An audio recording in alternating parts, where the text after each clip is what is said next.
이것이 복음이다. 보라 거룩합니다. 선지자와 제사장. 베드로전서 1장 15절 16절 말씀입니다. 오직 너희를 부르신 거룩한 이처럼 너희도 모든 행실에 거룩한 자가 되라. 기록되었으되 내가 거룩하니 너희도 거룩할지어다 하셨느니라. 아멘. 조금 무거운 말씀일지 모르겠습니다. 그렇지만 하나님 말씀이고 하나님께서는 우리에게 거룩함을 강조합니다. 무작정 막 거룩하라는 게 아니고 하나님이 우리를 사랑하셔서 사랑하시고 난 다음에 그리고 거룩하라 이렇게 말씀하시는 거죠. 네가 거룩하면 구원해 줄 거다 이런 말이 아닙니다. 하나님이 사랑해 주셔서 우리를 구원했으니 그러니 너희도 거룩하게 살아야 된다라는 그런 말씀입니다. 그러니까 하나님 안에 있으면 그 거룩함도 그렇게 어렵지 않다 하는 말이죠. 근데 하나님 안에 없으면 그 거룩함으로 산다는 건 참 힘듭니다. 그리스도인이라도요. 근데 하나님의 사랑 안에 있으면 그 거룩함이라고 하는 게 참 가능하고 그렇게 어렵지 않은 그런 생활을 할 수가 있습니다. 그래서 오늘은 그 거룩함에 대한 이야기를 같이 좀 나누려고 생각을 합니다. 선지자와 제사장 둘 다 거룩한 하나님의 사명자들이죠. 이 두 가지를 같이 놓고 여러분에게 같이 설명을 하려고 합니다. 자, 복음을 설명합니다. 이사야 53장 5절 말씀입니다. 주님의 찔리심은 우리의 허물 때문이요 주님의 상하심 우리의 죄악 때문이라. 주님의 징계를 받음으로 우리가 평화를 누리게 되었고 주님의 채찍에 맞음으로 우리가 나음을 받게 되었습니다. 고린도서 6장 2절 말씀 보라 지금이다. 은혜 받는 것도 구원받는 것도 지금입니다. 예수님은 성령으로 잉태하셨습니다. 6월절 어린 양 예수님이 이 땅에 오셨고 또 그분이 침례받으면서 우리 인류의 모든 죄를 자기가 뒤집어 쓰셨습니다. 그리고 광야에 가셔서 세 가지 시험을 이기셨죠. 마귀가 세 가지 시험할 때 첫 번째 인류는 실패했지만 예수님은 성공하셨습니다. 그 시험을 이기셨어요. 그래서 인간 누구나 예수를 믿으면 그 예수님 안에서 시험 들 이유도 없고 시험에서 반드시 이길 줄로 믿습니다. 예수님께서 시험을 이기시고 그리고 3년 반 동안 아버지 일을 충실히 하시다가 십자가 못 박혀 돌아가시면서 죽음까지도 해결하셨습니다. 그래서 우리를 예수 믿는 사람들은 다 어떻게 된다 하냐면 멸망하지 않고 영생을 얻게 한다 이렇게 하는 것은 영원한 생명을 얻게 한다라는 그런 말입니다. 그래서 죽어도 죽는 게 아니다 이렇게 우리가 보는 거죠. 그래서 우리는 하늘로서 다시 거듭나야 된다. 이 땅에 태어난 사람들은 다시 태어나야 된다. 하늘로서 다시 태어나는 것을 거듭납니다. 물과 성령으로 거듭나는 것이다 라고 되어 있고요. 마음으로 믿고 너희가 입으로 고백해서 구원받는다 이런 말씀이 있죠. 사도행전 4장 12절 말씀에 보니까 다른 이름으로는 우리에게 구원받을 만한 이름을 주신 적이 없다라고 되어 있습니다. 예수 이름으로만 우리가 구원을 받습니다. 갈라디아서 2장 20절 말씀 내 믿음으로 구원받는 게 아니고 예수님 믿음으로 구원받는데 내 믿음으로 생활하면 실패하지만 예수님 믿음으로 생활하면 성공합니다. 그래서 예수님 믿음으로 생활하면 거룩해질 수 있으니까 우리가 예수님 믿음으로 우리가 살아야 되겠다는 예수님을 자꾸 붙들어야 되는 거예요. 그러니까 내 믿음을 자꾸 붙들면 실패합니다. 자꾸 쓰러져요. 날마다 넘어지죠. 인간이니까. 그런데 예수님 믿음으로 하면 승리합니다. 베드로전서 1장 9절 말씀 믿음의 결론이 영혼의 구원받음이라 라고 되어 있습니다. 영혼의 구원이라고 얘기하는 것은 우리의 삶 전체를 얘기하기 때문에 한 번 구원받은 것이 영원히 가야 된다 이런 죽을 때까지 가야 된다라는 것이 영혼의 구원입니다. 믿음의 결론까지 가셔야 되죠. 진짜 믿음을 가졌으면 믿음의 결론까지 가셔야 된다. 그게 영혼의 구원입니다. 누가복음 12장 20절 말씀에 보니까요 어리석은 사람이 있습니다. 영혼이 오늘 밤에 네 영혼이 죽을지도 모르는데 네 것이 다 누구 것이 되겠느냐라고 이거를 모르는 사람이 어리석은 사람입니다. 날마다 하나님이 나를 부르시면 언제라도 내가 갈 수 있다라고 하는 걸 생각하면 조심스럽게 살게 되죠. 지혜롭게 살게 되죠. 하루하루를 정말 낭비하지 않고 살고 싶죠. 그게 지혜로운 것입니다. 하루하루를 허비하는 삶을 살지 않고 거룩하게 낭비하지 않고 진실되게 좀 의미 있게 하루하루를 살다가 주님 만나시기를 바랍니다. 베드로전서 2장 5절 말씀에 보니까요, 거룩한 제사장이 되라 그랬습니다. 우리 보고요, 우리들 모두 다 거룩한 제사장이 되라 이렇게 말씀합니다. 베드로전서 2장 9절 말씀에 보니까 택하신 족속이요 왕같은 제사장이다. 그리고 거룩한 나라요 소유된 백성이다. 너희를 아름다운 덕을 선포하게 하려 함이라. 다시 말하면 복음 전하게 하려고 너희를 불렀다. 이렇게 이야기하고 있습니다. 베드로전서 3장 5절 말씀이요, 하나님께 소망을 두었던 거룩한 부녀들도 있었다. 자기 남편에게 순종했다라고 나와 있습니다. 우리의 진실한 남편, 우리의 영원한 남편은 예수님이죠. 예수님이라는 남편에게 순종해야 되겠죠. 베드로전서 3장 15절 말씀에 보면요, 마음에 그리스도를 주인으로 삼는 사람, 그렇게 하면 거룩하게 된다라고 되어 있습니다. 자, 우리가 왜 거룩하지 못한가요? 예수님을 마음의 주인으로 여기지 않기 때문에 그렇습니다. 자기가 주인이니까 그런 거예요. 자기 마음대로 살면서 자기는 하나님 사람이다라고 생각하는 그 착각 속에 살기 때문에 그렇습니다. 하나님을 마음에, 그 그리스도를 내 마음의 주인으로 삼게 되면 그러면 거룩해집니다. 그렇게 거룩하게 하고 너희 속에 있는 소망에 관한 이유를 묻는 사람에게, 너 왜 이렇게 요즘 즐거워? 너 어떻게 살고 있어? 너는 이렇게 행복해 보여? 그렇게 소망에 대한 질문을 하는 사람에게 대답할 것을 항상 준비하고 있어야 된다라고 되어 있습니다. 대답할 것을 항상 준비하고 있어요. 그래, 나 왜 행복한지 알아? 내가 왜 이렇게 생활은 힘든데 왜 이렇게 웃으면서 사는지 알아? 내가 이유가 있어서 그래. 무슨 이유인데? 라고 물어볼 거 아니에요. 예수님 때문이야. 내가 예수님을 경험하고 살고 있거든. 내가 거룩하게 살고 있기 때문이야. 예수님과 하나가 됐거든. 예수님이 나의 주인이야. 내 마음에 천국이 있어. 겉으로 볼 때는 좀 힘들지만 그러나 내 속에는 천국이 있어. 어떤 소망에 대한 이유를 누군가가 물어보면 대답할 수 있는 사람이 되어야 합니다.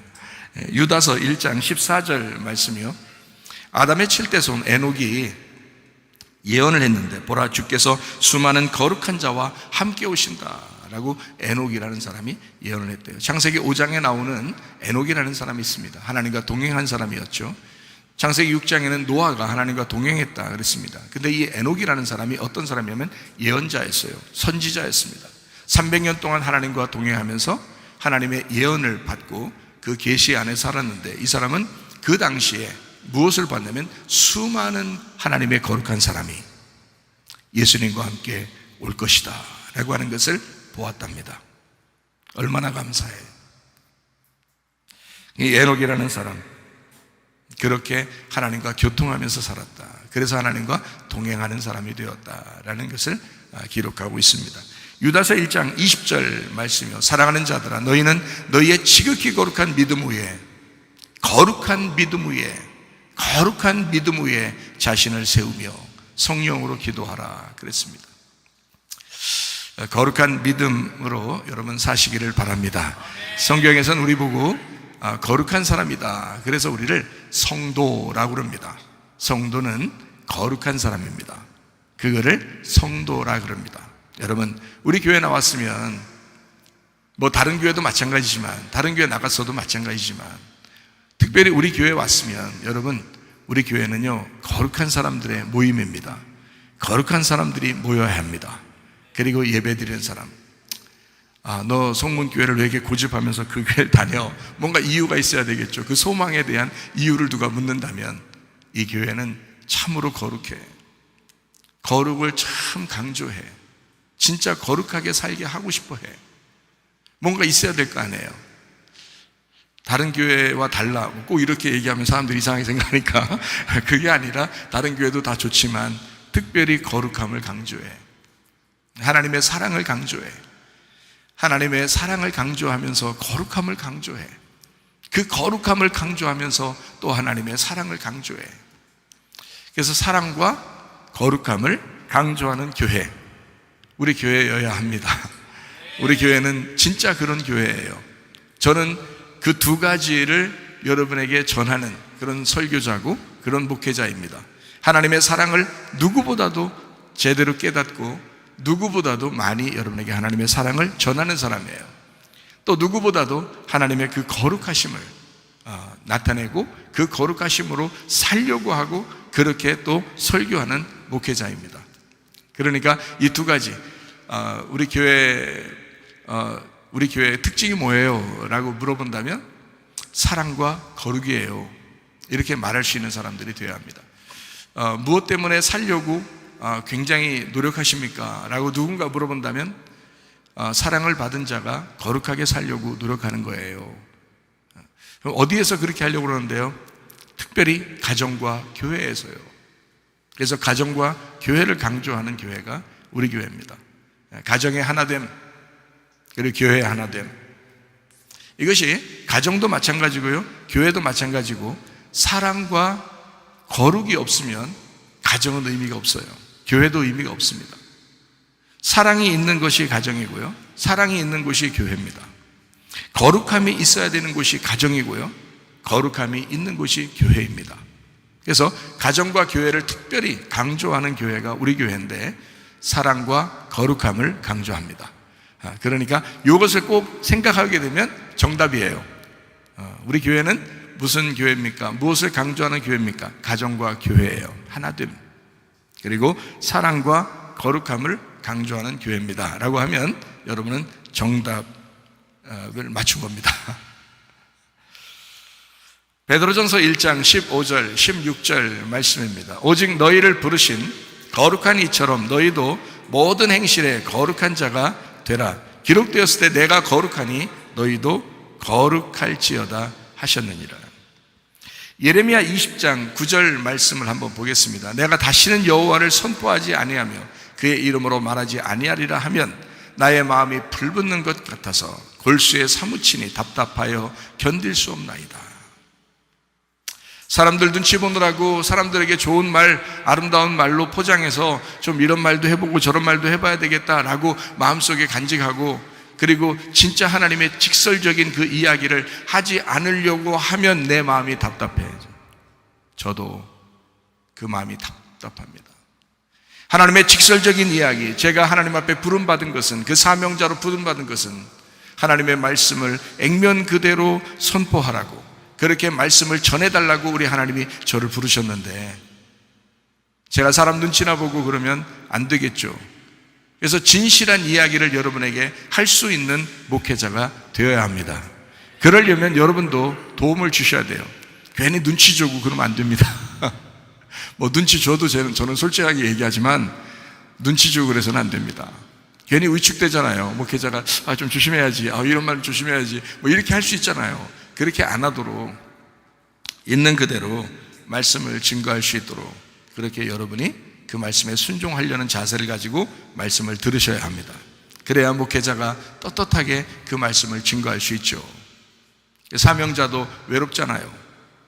주의 말씀을 증거하는 목회자도 외롭다고요. 사람들이 아무도 내 편 같지 않고 그럴 때가 한두 번이 아닙니다. 저 혼자 있는 것 같은 그런 느낌이 상당히 많을 때가 있어요.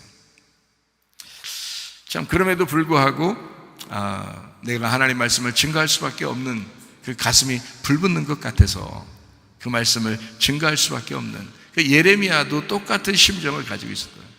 저 예레미야의 똑같은 예레미야 20장 9절의 그 똑같은 그 심정이 하나님의 심정이에요. 하나님의 심정. 그것을 저도 예레미야를 읽으면서 제가 그 마음을 깨닫게 되었습니다. 제가 회개하고 은혜 받고서 예레미야를 읽을 때 얼마나 울었나 몰라요.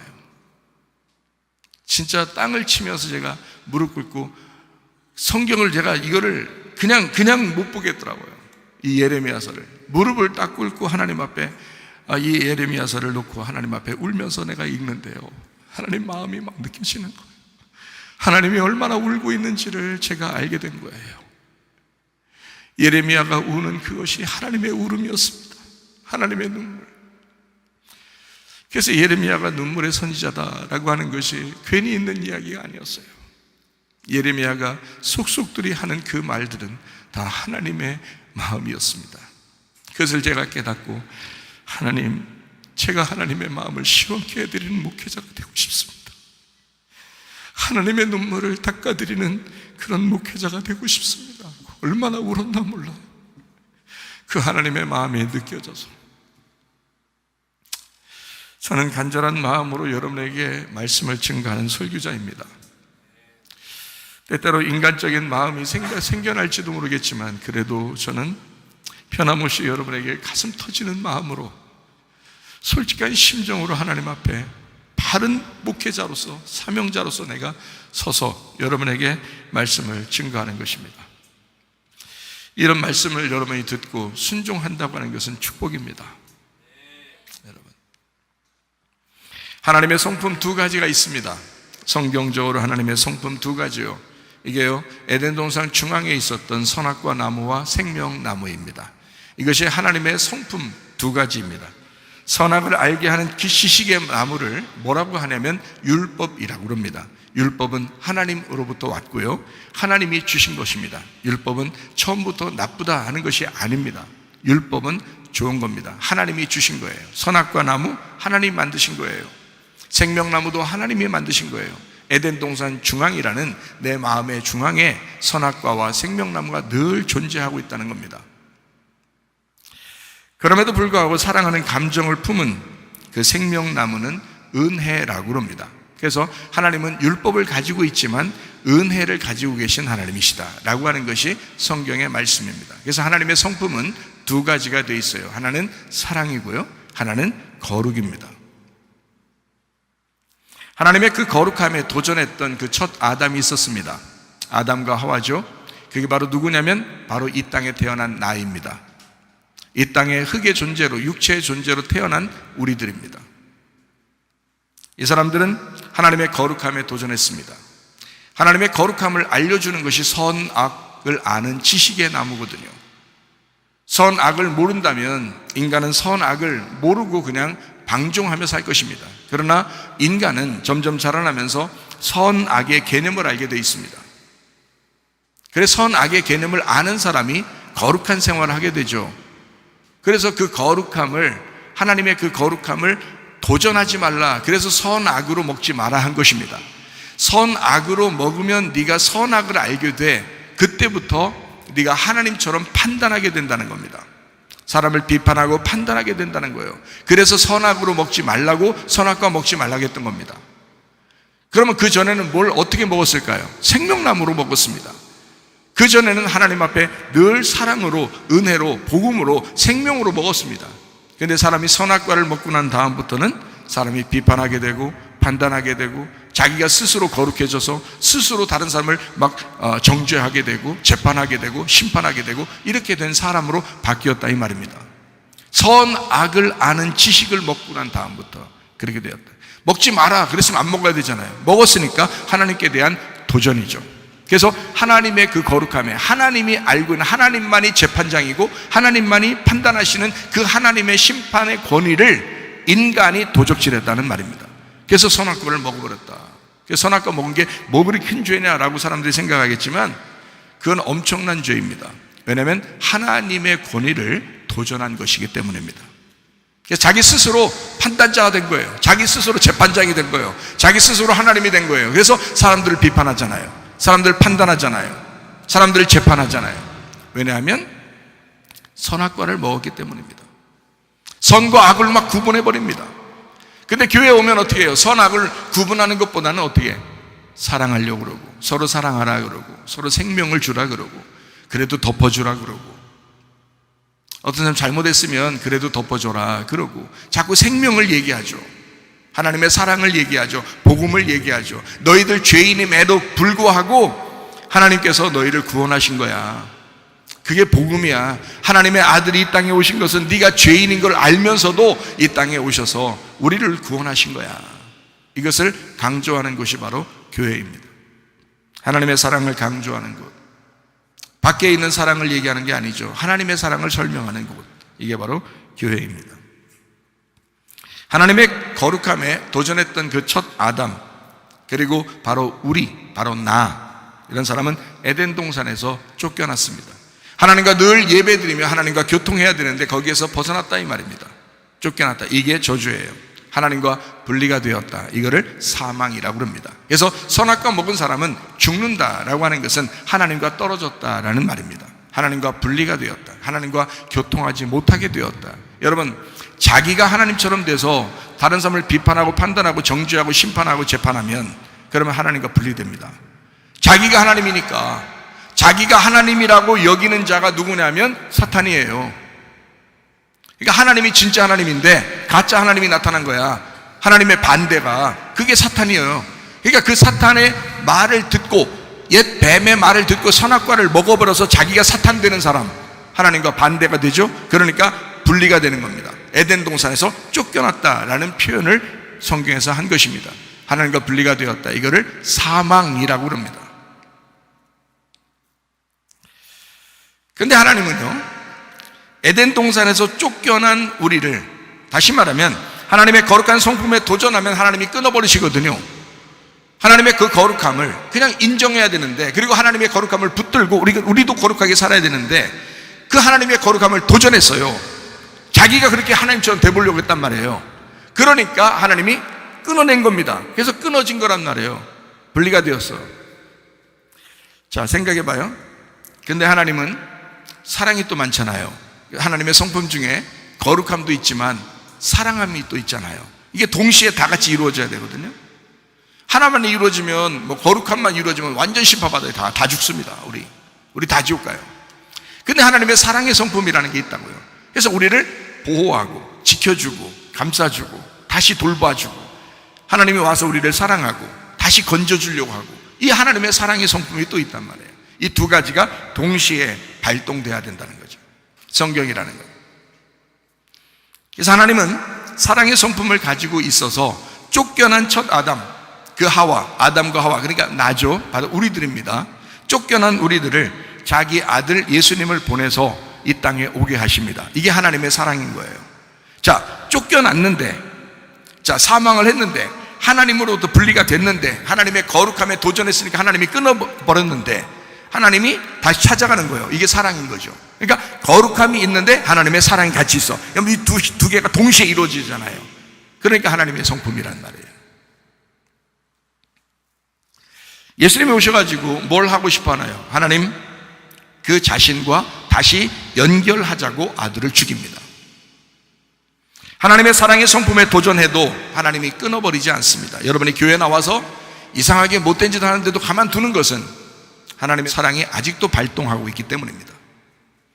그러나 어느 날 여러분이 죽을 때 되면, 하나님의 사랑을 거부하면, 하나님의 그 거룩함에 도전을 계속하게 되면, 어느 날 여러분이 죽는 날, 그 어리석은 미련한 사람이 돼서 그날 심판받습니다. 영원한 심판을 받아요. 지금 여러분이 죽을 때까지는, 죽기 전까지는 하나님의 사랑이 계속 발동됩니다. 그래서 여러분이 못된 짓 해도 일단은 두는 겁니다. 그게 하나님의 사랑이에요. 기다리는 겁니다. 우리 하나님이 너무 사랑이 많으니까. 마치 탕자를 돌아오기를 아버지가 기다리는 것처럼, 그 아버지가 잠이나 잤겠어요? 밖에서 늘 아들을 기다립니다. 돌아오는 아들이 걸어서 터벅터벅 걸어옵니다. 그때 아버지가 막 뛰어갑니다. 누가 더 간절했단 얘기예요? 아버지가 더 간절했단 얘기입니다. 아버지의 마음이 그렇습니다. 하나님 아버지의 마음이 그런 마음입니다. 여러분을 아직도 기다리시고 아직도 사랑하시고 여러분에게 달려가시는 그 주님, 그 말씀이 오늘 여러분에게 선포되는 것입니다. 쫓겨난 첫 아담을 위해서 자기 아들을 보내고 하나님 아버지와 다시 연결하자고, 하나님의 그 사랑의 성품에 도전해도 하나님은 끊어버리지 않겠다고, 계속 기다리겠다고 하시는 그 주님. 그렇지만 그 십자가의 본질을 알게 된 사람은 하나님의 사랑을 깨닫습니다. 계속 못된 짓 하지 않습니다. 하나님의 그 사랑을 깨달은 사람은 스스로 하나님의 거룩함을 추구해 나갑니다.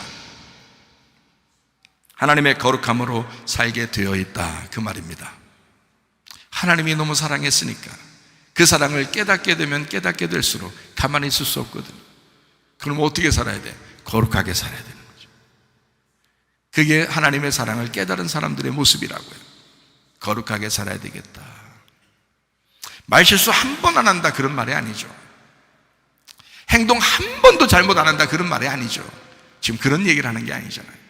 하나님의 사랑을 깨달으면 내가 잘못하고 실수하고 허물이 있고 연약하고 부족해도 우리 주님 붙들고 살아야지 하는, 그 거룩함을 붙들고 살아야지 하는 그 마음이 늘 있다는 말입니다.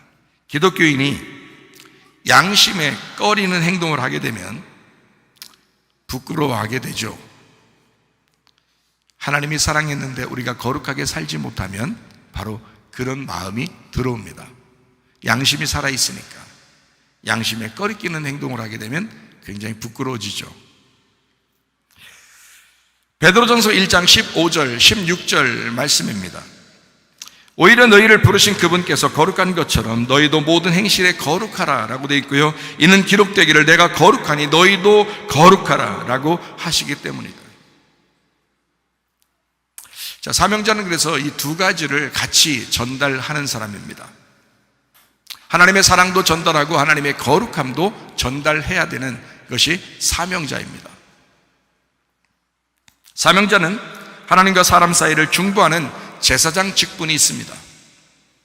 마치 구약 성경에 보면 아론과 같은 사람이죠. 그런가 하면 말씀을 액면 그대로 선포하는 선지자의 직분도 동시에 갖고 살아갑니다. 모세와 같은 사람입니다. 그래서 성경 구약에서는 모세와 아론이 같이 나오는 겁니다. 하나는 모세의 성품, 하나는 아론의 성품, 하나는 모세의 역할, 하나는 아론의 역할을 하는 하나님의 그 두 가지의 모습을 설명해 주기 위해서 있는 것입니다. 모세에게 도전하면 심판받습니다. 그렇죠? 근데 여러분, 성경을 가만히 읽어보시면 아론에게 도전하면 심판받아야 안 받아요? 안 받아요. 참 희한하죠? 성경에 참 놀라운 장면들입니다. 자, 모세는 하늘에서 온 율법이에요. 하늘에서 왔다는 말은 산에 올라가서 하나님을 만나고 그 하나님이 불러서 그 하나님이 보내서 땅으로 내려오신 분이 모세란 말이에요. 그러니까 하늘에서 내려오신 분, 하늘에서 온 율법, 그래서 모세라고 그러는 거예요. 모세한테 도전하면 심판해요. 하나님 바로 심판해요. 완전 거룩하고 하나님과 함께 있었던 그 하나님의 거룩함으로 이 땅에 나오신, 그래서 분리시키러 이 땅에서 거룩한 사람들을 모으려고, 하나님의 백성을 모으려고 분리돼서 나오신 분이기 때문에 거룩하다는 말입니다. 선지자 역할이에요. 그런가 하면 아론이라고 하는 사람은 땅에서 온 사람입니다. 이스라엘 백성들과 함께 살았어요. 하나님이 특별히 혼자, 이 사람 혼자를 산에서 부르거나 그러지 않았습니다. 그냥 땅에서 이스라엘 백성들과 같이 산 사람이에요. 그러니까 누구보다도 이스라엘 백성들을 이해하겠죠. 그렇죠? 그래서 은혜라고 합니다. 이 사람은 은혜를 가진 사람이에요. 그리고 심판이 아니라 용서합니다. 아론에게 도전해도 용서받습니다. 아론은 특별히 사람들과 한 마음이 돼서 살아갑니다. 연합하려고 그러는 거예요. 그래서 사람들의 이야기를 다 들어줍니다. 사람들의 못된 이야기도 들어줍니다. 아론이. 근데 아론과 모세는 한 팀이기 때문에 아론은 심판받지 않습니다. 참 희한하죠? 성경에. 막 금송아지 만들어 달라고 막 사람들이 그러니까 하도 사람들 이해가 되니까 금송아지를 만들어준 거예요. 그럼 귀고리들 다 가져와 봐라. 애굽에서 니네가 이제까지 가졌던 금 귀고리 있잖아. 애굽에서 듣던 그런 말씀들 그거 다 가져와 봐. 그거를 금송아지 만들어줘. 이게 하나님이야 라고 얘기해 준 거예요. 그때 이거 싹 다 부셔버리고 10계명 깨뜨려버리고 막 모세가 하늘에서 날라와가지고 난리를 쳐버리죠. 그래서 다 금송아지 깨뜨려버리고 막 갈아 마시게 합니다. 그리고 모세가 에디오피아 여자, 구스 여자죠, 부인으로 맞아들였을 때 막 아론이 막 뭐라고 하고 미리암이 뭐라고 하고 막 이러잖아요. 그때 하나님이 심판을 어떻게 해요? 아론에게는 한마디 안 합니다. 미리암만 혼냅니다. 그게 민수기 12장에 나와 있어요. 그러니까 성경을 우리가 가만히 이렇게 보면, 전체적으로 이렇게 바라보면, 모세와 아론을 하나님이 두 개의 감람나무로 이렇게 만드셨구나. 그게 한 감람나무구나. 하나의 예수님을, 하나님의 성품을 설명하려고 한 것이었구나 라는 것을 금방 알 수가 있습니다. 그래서 아론이라는 사람이 같이 있으면 연합하게 됩니다. 그리고 하나님은 늘 아론을 통해서 사랑하려고 합니다. 사람들을요. 자, 모세는 거룩함의 상징이고 선지자입니다. 아론은 사랑의 상징이기 때문에 그렇습니다. 제사장입니다. 자, 선지자는 하늘에서 왔고 먼저 우선순위가 거기에 있어야 된다. 그래서 모세를 먼저 부르시고요. 우선순위입니다. 모세를 부르지 않으면 아론은 없는 거예요. 모세를 먼저 부르시고요. 우선순위를 둡니다. 땅에서 온 이 아론이라는 사람을 모세를 통해서 아론을 부르게 되고요. 그리고 이 아론은 나중에 온 것입니다. 그러니까 먼저는 모세고요. 그 다음에는 아론이란 말이에요. 자, 그러니까 알파와 오메가가 되는 거죠. 하나는 하늘에서 오는 거고 하나는 땅에서 오는 거란 말이에요. 예수님은 원래 하나님이십니다. 예수님은요. 근데 이 땅에 하나님의 아들로 땅에서 태어나요. 무슨 말인지 아시겠어요? 그러니까 사람들의 마음을 다 아신다는 거예요. 사람들의 심정을 다 아신다는 거예요. 너희의 연약함을 다 아신다는 거예요. 너희의 부족함도 다 아신다는 거예요. 너희가 얼마나 힘들고 너희가 얼마나 죄인같이 사는지 다 아신다는 거예요. 인간으로 태어나셨기 때문에. 우리의 마음을 다 아신다. 그러니까 모세이기도 하지만 아론이기도 하시다 이 말이에요. 이 하늘의 입장과 땅의 입장을 설명하는 그런 내용들입니다. 땅에서 완성되죠. 하늘에서 완성되는 게 아니라 하늘에 있으신 분이 땅에 내려오면 완성이 되는 거예요. 땅에서. 그래서 모세가 아론을 만날 때 둘이 하나 돼서 완성을 시키는 겁니다. 제사장 직분이라고 하는 것은 영원한 대제사장이 있어야 되겠죠. 그래서 히브리서에서는 영원한 대제사장이 우리에게 있다라고 합니다. 그게 예수님이셔요. 그러니까 예수님한테 우리가 막 어떨 땐 투정 부리고 막 화나고 예수님한테 막 그렇게 해도 예수님 가만히 있죠. 구약 같으면 가만 놔두겠어요? 여러분? 예수님이 오기 전에는 가만 놔두질 않아요. 여러분. 그때그때마다 심판해 버립니다. 근데요, 예수님은 영원한 대제사장이에요. 다시 말하면 뭘 얘기하는 거예요? 영원히 우리를 이해하신다는 얘기예요. 너 죽을 때까지 이해할 거야. 너 죽을 때까지 사랑해 줄 거야. 너 죽을 때까지 하나님하고 연결시켜 줄 거야 하는 게 대제사장, 영원히 죽지 않으시는 영원한 대제사장이시다. 다시 말하면 사랑하시는 분이시다. 우리를 사랑하시는 분이고 우리를 용서하시는 분이고 우리와 늘 같이 있으려고 하시는 분이다. 우리를 충분히 이해하시는 분이다. 자, 제가 좋은 얘기 해줬습니다. 여러분, 예수님은 충분히 우리를 이해하시는 분이다 라는 좋은 이야기를 해줬어요. 이거를 늘 생각하시기 바랍니다. 예수님 우리를 떠날 적이 없습니다. 늘 우리와 함께 하십니다. 설교는요, 이 두 가지 맥락을 가지고 설교하는 것입니다. 다시 말하면 하늘의 입장에서 설교하는 게 있고요, 땅의 입장에서 설교하는 게 있습니다. 그래서 저는 이 두 가지를 정확하게 여러분에게 때때마다 설명하는 거예요. 하나는 선지자적 입장에서 설교하는 거고요, 하나는 제사장적 입장에서 설교하는 것입니다.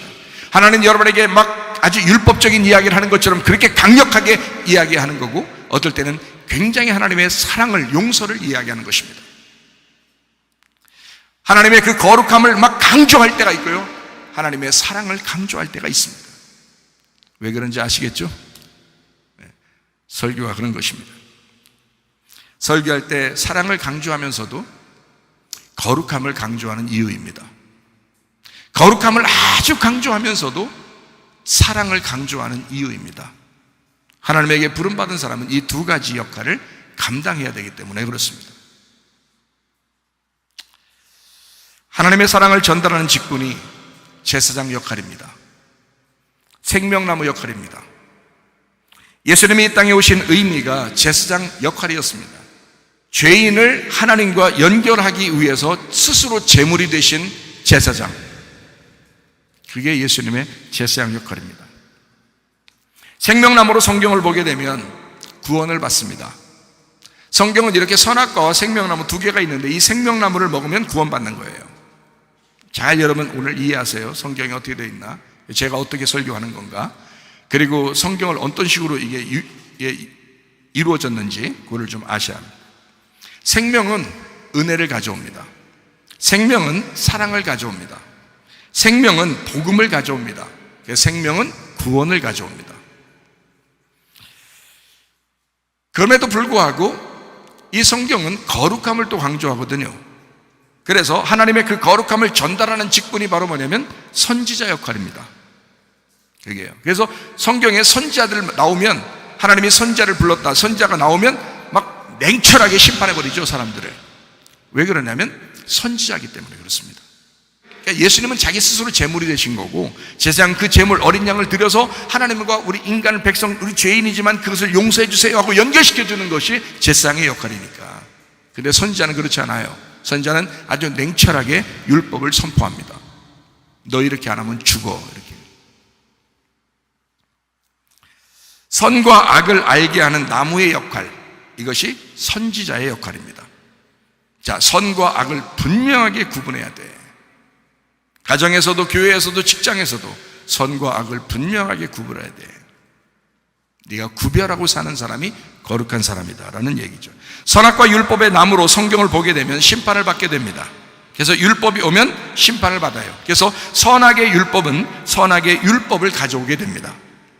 성경이 그렇게 보게 되면 계속 그쪽으로 보이게 돼 있어요. 선악의 율법은 거룩함의 분리를 가져옵니다. 거룩하게 쫙쫙 갈라지게 만듭니다. 선과 악으로요. 선악의 율법은 슬픔을 가져옵니다. 선악의 율법은 심판을 가져옵니다. 그래서 율법이 찾아오게 되면 여러분을 가만 놔두질 않아요. 그래서 설교를 들을 때 어떨 때는 막 슬퍼집니다. 어떨 때는 막 그냥 이렇게 괴로워지고요. 왜 그러냐면 율법이 찾아왔기 때문에 그렇습니다. 근데 어떨 때는 막 위로가 됩니다. 자기가 무슨 죄를 짓고 들어왔는데도 교회에 오니까 왠지 막 위로가 되고 왠지 막 힘이 나고 막 이럽니다. 하나님의 사랑이 들어왔기 때문입니다. 하나님의 그 용서가 들어왔기 때문입니다. 이해가 되시겠어요? 하나님은 이 두 가지 성품을 가지고 있습니다. 거룩함으로 갈라내고, 거룩함으로 수술하고, 사랑으로 용서하는 분. 이게 하나님의 성품입니다. 그럼에도 불구하고 사랑하신다, 그럼에도 불구하고 용서하신다는 얘기입니다. 우리가 완벽해서 설교하고, 우리가 완벽해서 설교 듣고, 우리가 완벽해서 뭐 천국 가나요? 그거 아니에요. 그럼에도 불구하고 우리가 용서받고, 그럼에도 불구하고 사랑하시는 주님, 그거를 발견하는 것입니다.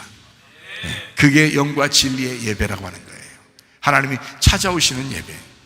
네가 나 찾아오려면 힘들어. 내가 너 찾아갈게.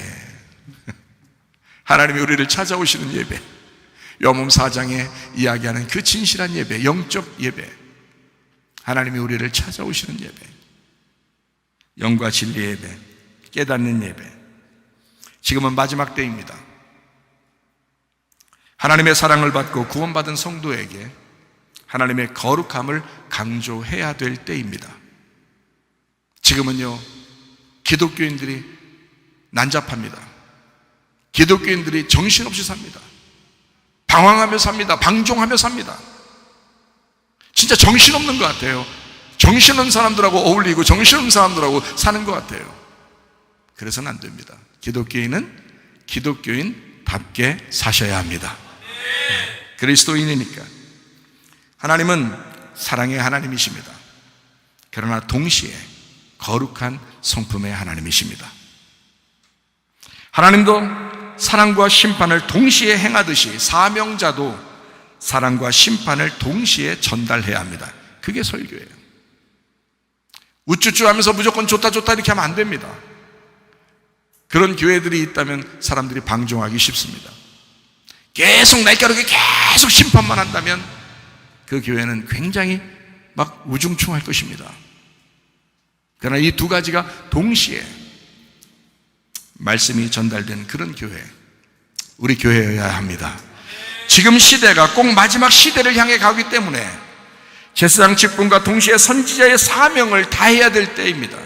그래서 목회자도 그걸 위하여 기도하면서 말씀을 준비하고 여러분에게 어떻게 이 말씀을 정직하게 전달할 수 있을까를 생각하고 고민합니다.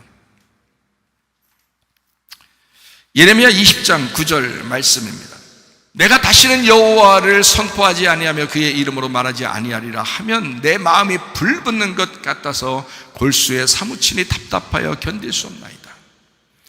온갖 조롱과 핍박 속에서 하나님의 말씀을 전하지 않을 수도 있었지만 견딜 수 없는 그 괴로움이 엄습합니다. 예레미야에게 말하지 않는 것이 더 힘들어진다는 얘기입니다. 목회자는 어떨까요? 목회자도 마찬가지입니다. 말하지 않으면 답답합니다. 괴롭습니다. 그게 더 힘듭니다. 내가 사람의 종이냐 아니면 하나님의 종이냐, 내가 하나님의 종으로 살릴 것 같으면 내가 사람의 기쁨을 구하지 말아야 되겠다. 차라리 사람들에게 좋게 하다가 내가 멸망하면 나만 손해 아닙니까? 하나님의 종으로 살아야죠. 진짜 하나님의 종으로 살아야죠. 저도 주님 만나야죠. 저도 진실한 주의 사람으로 살고 싶습니다.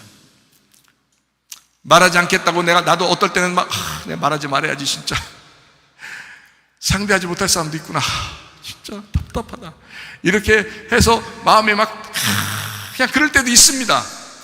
살다 보면. 근데 그게 더 힘들어요.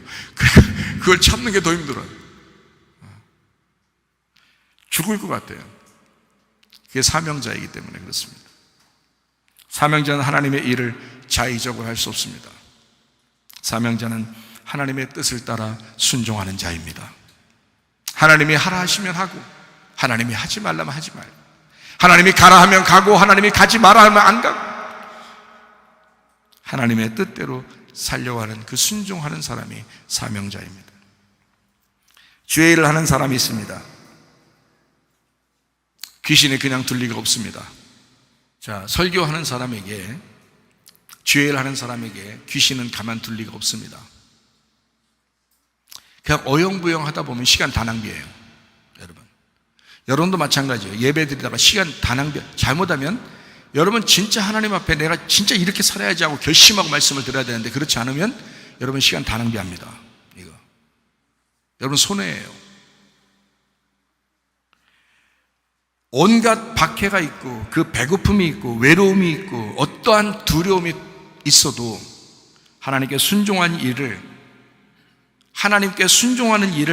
방해하는 것이 귀신입니다. 분명히 방해거리가 찾아옵니다. 사명자에게도 찾아오고요, 여러분에게도 찾아옵니다. 귀신의 역사는 늘 우리에게 도사리고 있습니다. 여러분 넘어뜨리는 건 일도 아닙니다.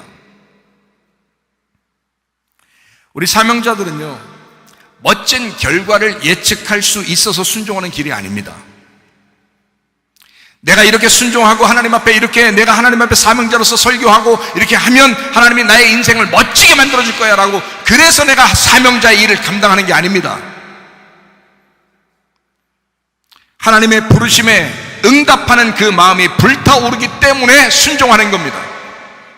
견딜 수 없으니까, 내가 이렇게 살지 않으면 안 되니까, 내가 죽을 것 같으니까, 그게 사명자입니다.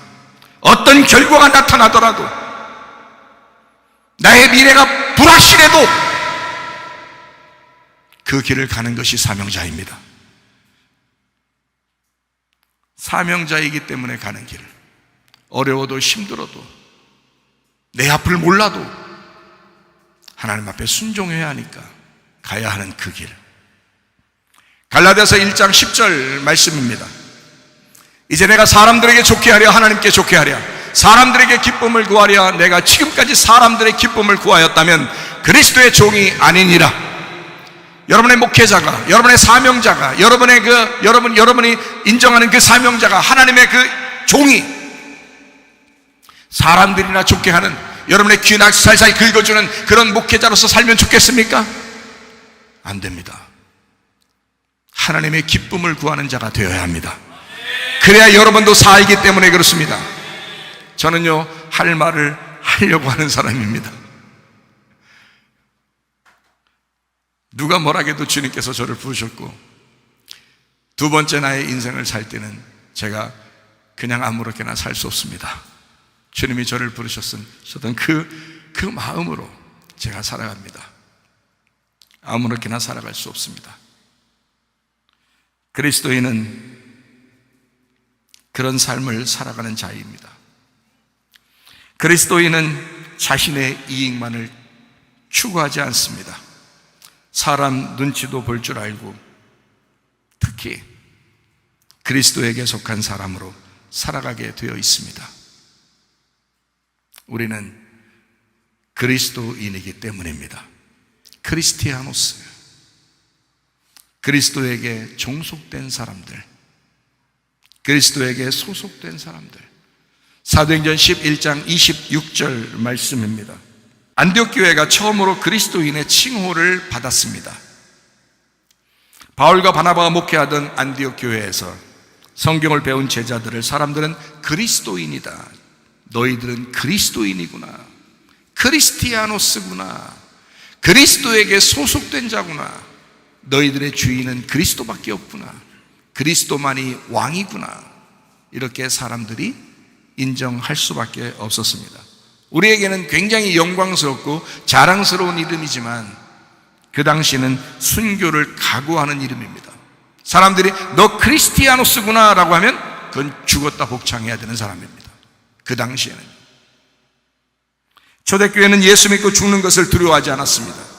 그 사람은 내가 크리스티아노스다, 나는 죽기를 각오한 자이다, 나는 그리스도를 따라가는 자이다, 그리스도가 우리를 위하여 죽으셨듯이 우리도 그 주님을, 내 십자가를 지고 나를 부인하면서 주님을 따라가는 자이다, 나는 주님의 종이다, 주님의 제자이다 라고 고백하는 사람들이 초대교회의 사람들이었습니다.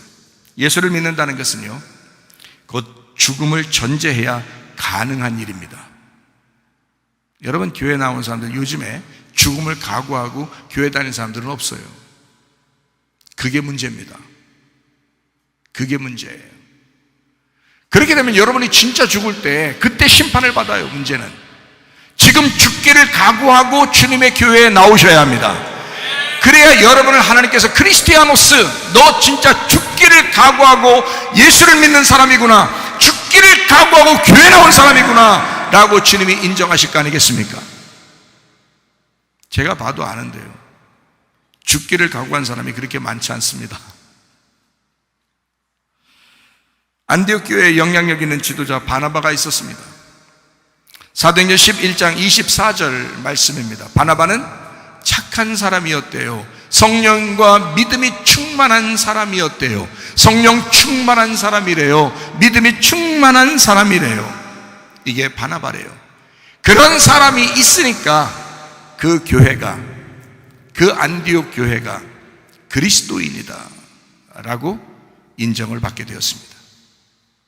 사도행전 11장 25절의 말씀입니다. 바나바가 사울을 찾으러 다소에 가서 바나바가 바울을 데려다가 안디옥에서 함께 가르쳤습니다. 그런 안디옥 교회가 그리스도인이다 라고 사람들이 칭하는, 그렇게 부름받는, 그렇게 불려지는 교회가 되었다는 것입니다.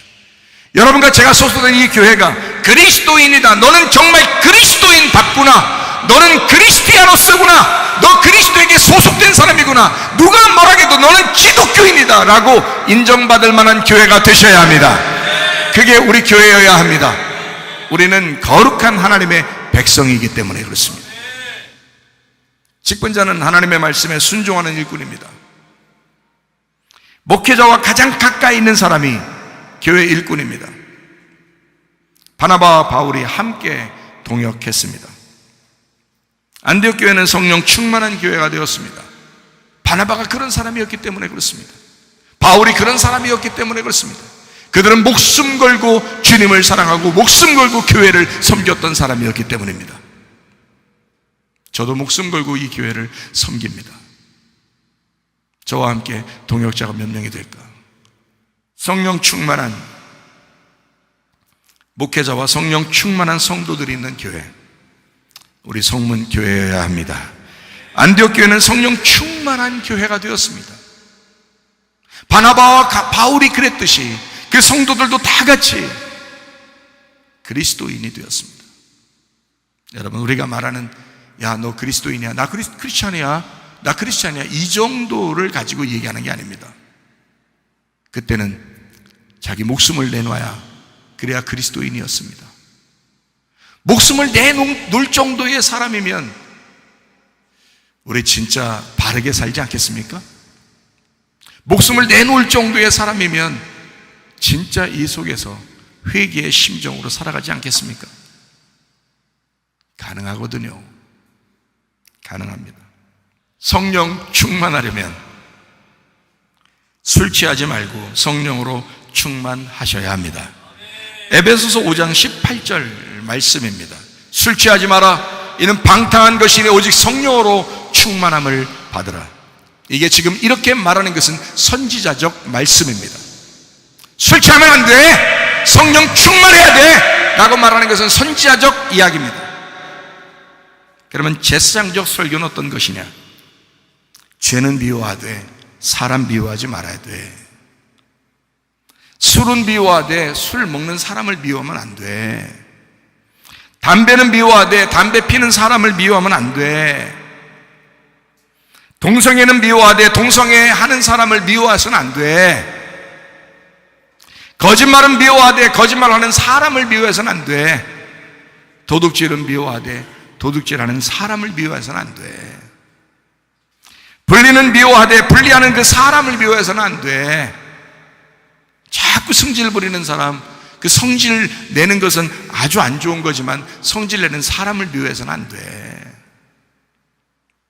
이게 어떤 설교냐면 제사장적 설교입니다. 어때요?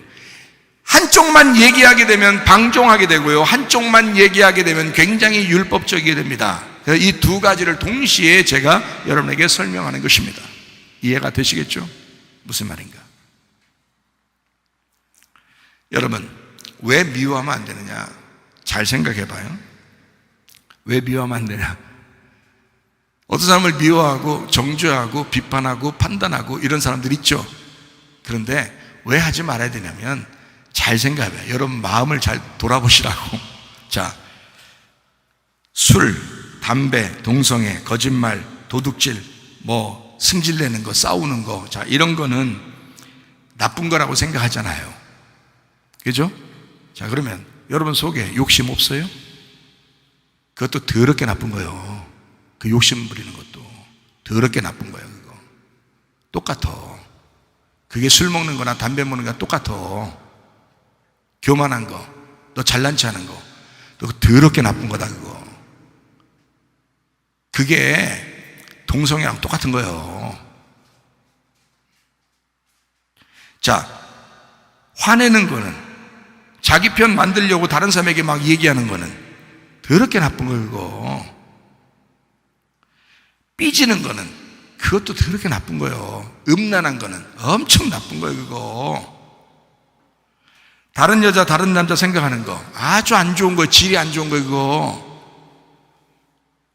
야동 보는 거는 질이 안 좋아. 너 미련한 거는, 머리 나쁜 거는 그거 더 안 좋아. 너 더 나쁜 놈이요. 머리 나쁘고 미련한 놈은 더 나쁜 놈이요. 그거 자존심 엄청 센 거는요, 너 더럽게 나쁜 놈이요. 자존심 더럽게 센 거. 그거 자, 사기치는 거, 시기하는 거 다 나쁜 거예요. 경건의 모양만 있는 거, 교회 나올 때는 굉장히 경건한 모습처럼 하고 밖에 나가서는 온갖 똑같아. 너 진짜 나쁜 사람이야. 화해하지 않는 거예요. 아니, 화해하자고 손을 내밀으면 화해해야 될 거 아니에요. 화해 안 해. 너 진짜 나쁜 너. 너 술 먹는 거랑 똑같아. 너 담배 피는 거랑 똑같아. 너 동성애자야. 똑같아. 누가 누구를 정죄하냐 이거야. 막 싸나워. 막 엄청 싸나워. 막 그냥 나빠요. 배반합니다. 배신합니다. 엄청 나쁜 거. 그거 사람들과 이제까지 그 관계가 있는데 그걸 갖다 싹 한 번에 끊어버려? 이상한 거. 그거 쾌락을 사랑하는 거, 무정한 거, 정이 없어요. 요즘에 정이 없어. 자식들에 대해서, 부모에 대해서, 남편에 대해서, 아내에 대해서 막 정이 없어. 무정해요. 감사하지도 않아요. 자기 것을 구하는 거예요. 아니, 하나님을 위해서 먼저 그 나라와 그의 의를 구하라 그랬지 왜 자기 걸 구하나요? 그거 나쁜 거야. 그거 성경적이 아닌 거잖아요. 하나님보다 자식을 더 좋아하는 거예요. 하나님보다 남편, 아내를 더 좋아하는 거예요. 하나님보다 돈을 더 사랑하는 거예요. 질투하는 거예요. 시기하는 거예요. 뭐 어때요? 다 이게 다 더러운 짓들이야.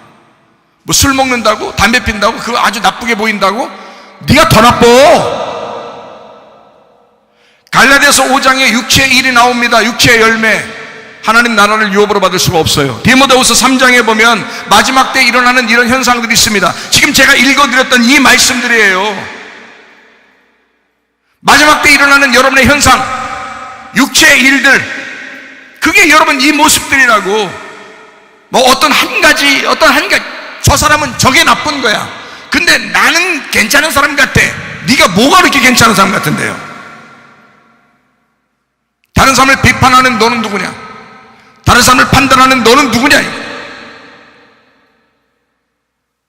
디모데전서 3장 8절부터 13절까지 말씀해 보면요, 집사의 직분을 욕되게 하지 마십시오. 집사는 이래야 된다. 정중하고 일구이연하지 아니하고 술에 임박이지 아니하고 더러운 이익을 탐하지 아니하고 깨끗한 양심의 믿음의 비밀을 가진 자라야 될 것이고, 이에 이 사람들을 먼저 시험하여 보고 그 후에 책망할 것이 없으면 집사의 직분을 맡게 할 것이다. 집사의 직분을 욕되게 하지 마시기 바랍니다. 누가 누구를 비판하고 판단하고 정죄하며 심판합니까? 모두 다 회개해야 합니다. 지금 기독교인들이요, 마지막 때가 됐는데도 정신없이 살아요.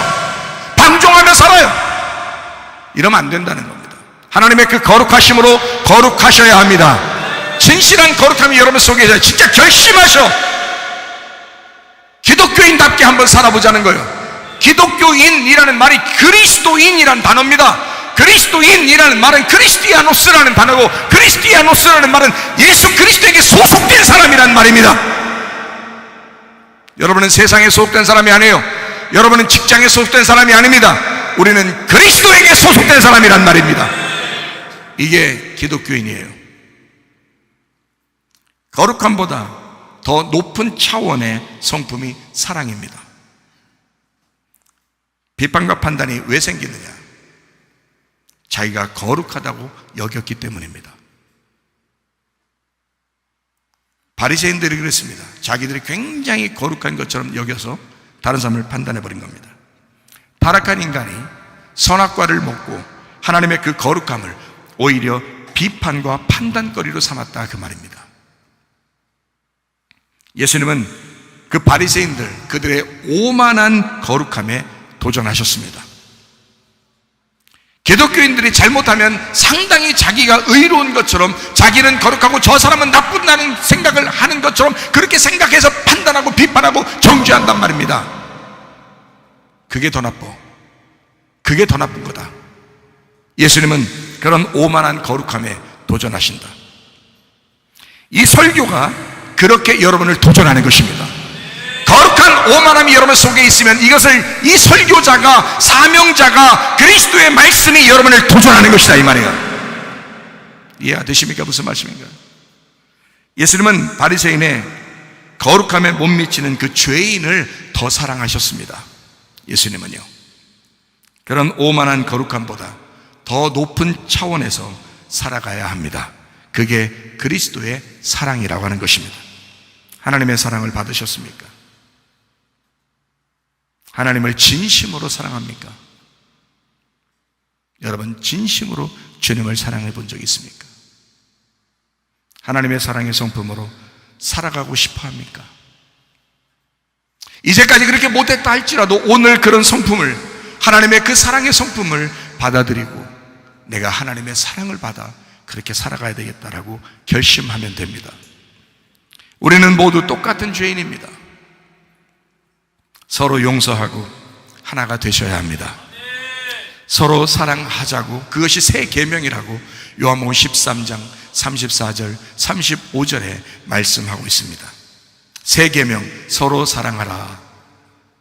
너희가 서로 사랑하면 이로써 모든 사람이 너희가 내 제자인 줄 알리라. 술, 담배, 동성애, 거짓말, 도둑질, 불리함 등등 사람을 미워할 수는 없지만 이 모든 건 회개가 필요합니다. 다시는 그러지 말아야 되겠다고 결심하고 설교를 들어야 하고 그렇게 교회를 다니셔야 합니다.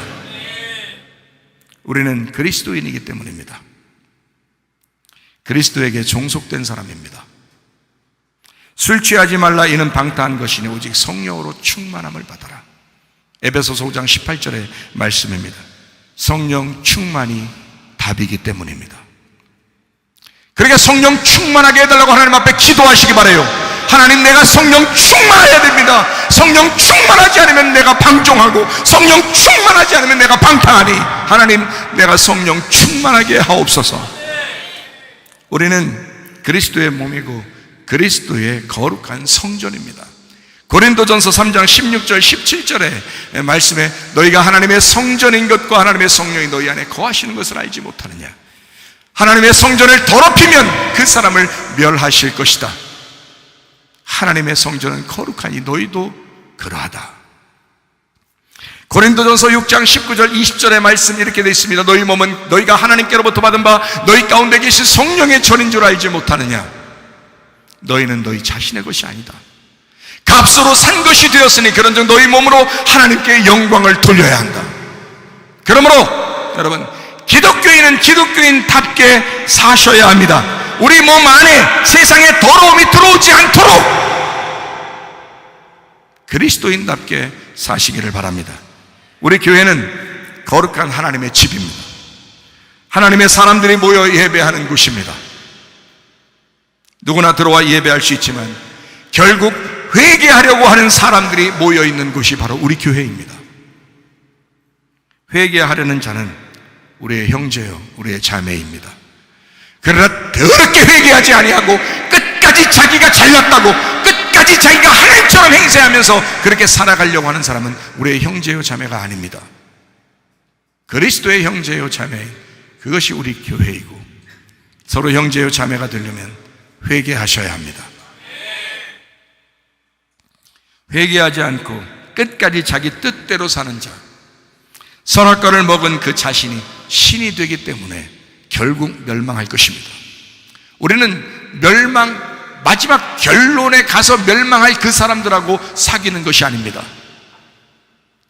결론적으로 천국에 갈 사람들, 그래도 자기의 부족함을 알고 지금도 그 약할 때에 강함 주시는 그 주님 앞에 회개하는 사람들. 그래서 내가 기독교인으로 내가 살아야 되겠다, 내 한평생 내 영혼의 구원을 위해서 살아야 되겠다라고 하는 그 사람들과 사귀는 것입니다. 형제자매, 우리 성문교회는 거룩함으로 살기 원하는 사람들이 모여서 예배하는 곳입니다. 디모데전서 4장 5절 말씀과 기도로 거룩해진다 그랬습니다. 마태복음 7장 21절 말씀이요, 주여 주여 한다고 청구하는 것이 아니라 말씀대로 살다가 주님 만나시기를 축원합니다. 로마서 14장 17절 말씀입니다. 하나님의 나라는 먹는 것과 마시는 것이 아니다, 오직 성령 안에 있는 의와 평강과 희락이라 그랬습니다. 아버지의 뜻대로 살게 되면요, 마음의 평화가 찾아옵니다. 하나님 나라는 우리 마음 안에서 먼저 이루어져야 되기 때문에 그렇습니다. 여러분, 왠지 양심에 꺼리는 행동을 하게 되면 마음이 행복하던가요? 기독교인이 기독교인답게 살지 못할 때 여러분 기쁘던가요? 아니죠. 성령 안에서 우리의 마음속에 의와 평강과 기쁨이 생겨나면 거기가 천국입니다.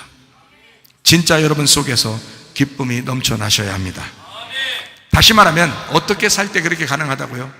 떳떳하게 살 때, 기독교인이 기독교인답게 살 때, 떳떳하게 살 때, 하나님과 사람 앞에 떳떳하게 행동하려고 할 때, 그렇게 말하고 그렇게 생각하려고 할 때, 그리스도인답게 살아갈 때 마음에 기쁨이 찾아옵니다. 목사가 목사답게 살 때 기쁜 것입니다. 성도가 성도답게 살 때 기쁜 것입니다. 예레미야 20장 9절 말씀, 내가 다시는 여호와를 선포하지 아니하며 그의 이름으로 말하지 아니하리라 하면 나의 마음이 불붙는 것 같아서 골수에 사무치니 답답하여 견딜 수 없나이다. 여러분에게 말씀을 전했습니다. 저도 하나님이 나를 통해 일하시는 그 말씀들을 말하지 않을 수 없습니다. 베드로전서 1장 15절 16절 말씀 읽고 마치도록 하겠습니다. 오직 너희를 부르신 거룩한 이처럼 너희도 모든 행실에 거룩한 자가 되라. 기록되었을 때 내가 거룩하니 너희도 거룩할지어다 하셨느니라. 아멘.